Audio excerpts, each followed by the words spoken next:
focus on a couple layers here with the Sixers specifically, okay? And I'm going to throw a few things out, and because honestly, I've been looking forward to this conversation with you and VG all week long. All right, they're at 3 right now.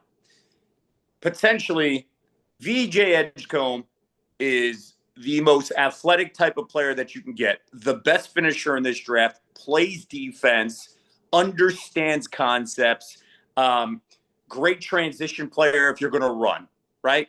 I think he would be fantastic next to Tyrese. I think of Oladipo, think of Dwayne Wade. 6'5", can jump out of the gym and understands playing defense. Like, really, yeah, I mean, really. He's going to have to develop a shot. I mean, that's obvious. Oh, totally. But on a his team shot's like not terrible. Experience, it's a little bit different. Now, if they stay at 3, you go Edgecombe, right? If potentially Charlotte calls at 4 and says, I've also heard that they don't have a lot of interest in moving down, but I've also heard, and this is a draft you can move down 2 or 3 spots. I've heard if Charlotte wants Edgecombe, to me, what makes perfect sense is you slide at 4, you unload the Drummond contract so you can get secure Grimes and Yabusele potentially, right? And you free up some money. Understand I heard that. Yabusele's out. And he could be because he was a bargain. Yeah. But Grimes, to me, is somebody you can't let go.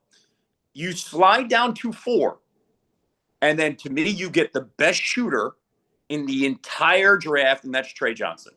And Trey Johnson is the type of guy in 2 or 3 years that's going to average 25 points a game. He's that good of a scorer. That's bold. But the bigger issue is, how do you shape this team? The biggest issue is they don't fit. They have these pieces, and none of them really fit. Like, they honestly need to make a trade. They have to figure out a way, make a trade, and assemble a team that fits. Last year, they had all the money, right? They were like sitting there, and they were flush, and they're like, we got to go spend it.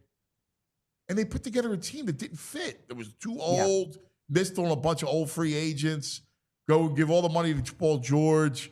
It was just a horrific plan.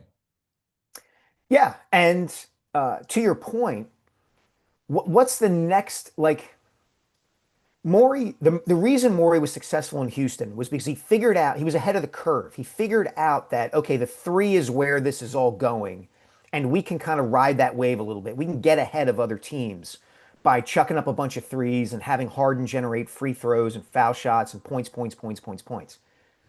The Pacers this year, for instance, had a different approach. It was, we're going to come at you in waves. We're going to play a style of offense that totally discombobulates an opposing defense. And that will be enough to bring us within 1 victory and maybe 1 torn Achilles tendon, terribly, of a championship. What's the next thing? I don't know that Daryl knows what it is yet. Do you trust Morey? I trust him, I think, to not completely blow this pick because he took Maxey and because he took McCain. And look, Maxey was kind of obvious to everybody at 20. I get it. McCain was a pretty good pick. There was some controversy and some discussion about whether that was the pick at that time. Here's what I'm skeptical about with Daryl. I think I've mentioned this to you guys before. Like, I don't know what his next big philosophical move is going to be. Like, what is his plan to get them out of the situation they're in now? You know, in Houston, it was go get James Harden, surround him with low-cost three-point shooters, and we can compete against the Warriors. That was pretty smart at the time. Okay, but now what? Now what are you going to do? I don't know what that plan is. They don't talk about it. He really doesn't talk about it. And I don't have any sense. Like, I don't even know. I'm not even sure they have one, right? Everybody's watching. Everybody needs to hear what you think. And so I want to make sure that our audience knows exactly what you think of this trade. Yeah, my thoughts are entirely positive. Now, to be clear, Trevor Zegras is not a savior. He's not the guy he was 2-3 seasons ago when he was one of the most high-profile young players in the league. He's had 2 straight down years, in part due to injury, in part due to fit, in part because he hasn't played that well. But the upside is there for him to be a top 6 center in the NHL. He's already been it. He's been a top 6 center at the NHL level at age 20 and age 21. So really all he has to do is get back to where he was to just be a really good second line center. But the real reason why I like this trade so much, Ant, it's the price. Yeah. This is not that expensive. Now, if the Flyers would have given up a first-round pick, if they would have given up one of their top prospects, I would be much more on the fence about whether this is the right move. The package they gave up for Trevor Zegras, we're talking about a second-round pick, and it was actually the third best of their 4 second-round picks they have in this draft. So it wasn't even one of their highest second-round picks. A 4th-round pick next year, which whatever, no big deal. That's just a lottery ticket. And then Ryan Poehling. And Ryan Poehling, darn solid player. I like covering Ryan Poehling. Real good bottom 6 center. But he's a bottom 6 center. He's 2 years older than Zegras. And the Flyers have lots of guys in the pipeline who could be bottom 6 centers. They didn't have anybody in the pipeline before yesterday that has the plausible upside, aside from, I guess, Jet Luchenko. And Luchenko's a different type of player. They didn't have anybody in the pipeline with the kind of skill, with the kind of offensive talent that Trevor Zegras has that could theoretically play the center position. So you trade away a guy in Poehling who you have a lot of his type, for a guy in Zegras you don't have much of his type. The Flyers need high-end talent. Trevor Zegras is a swing at high-end talent. It's a really good trade. It's interesting because you got the Phillies, Mets, you got the Cubs in Milwaukee, you got Dodgers, and then you got Giants, Padres. So I think those are your playoff teams.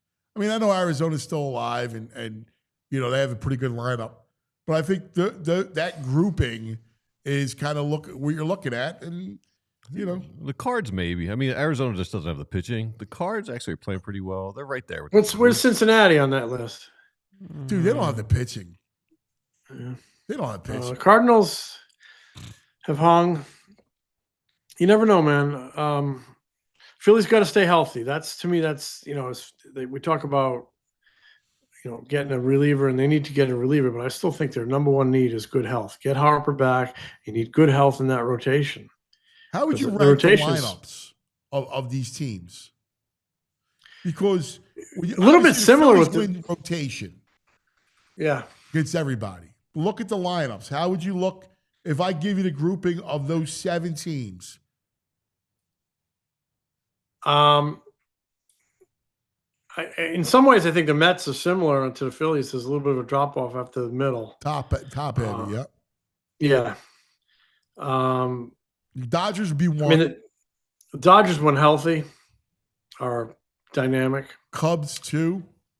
Cubs can score runs. They can slug. They can hit home runs. They are really good offense. Padres, 3. Padres got some real firepower in that lineup.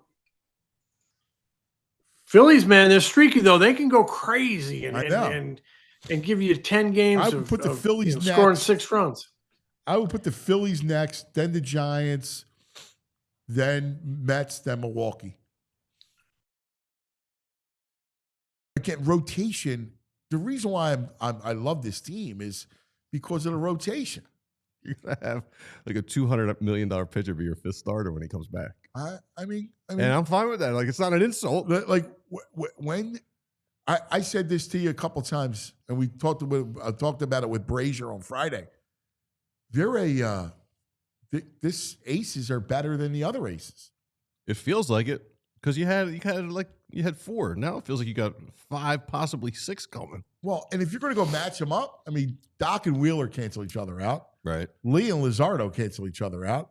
Sanchez and Hamels cancel each other out. I might lean a little Hamels. Yeah, but 2011, I mean, if you go back, I mean, he was good. Yeah. I mean, whatever how you look at it. Say. Yeah. Right? And then 4 and 5 is not even close. Ranger, way better than Oswalt, who was at the end of his career. Yeah. And Nola will be better than Blanton. For sure. Yeah. And the kid. 5 aces, maybe 6. Well, yeah, he pitched well. He's pitched better now. So, he's on track. Yeah.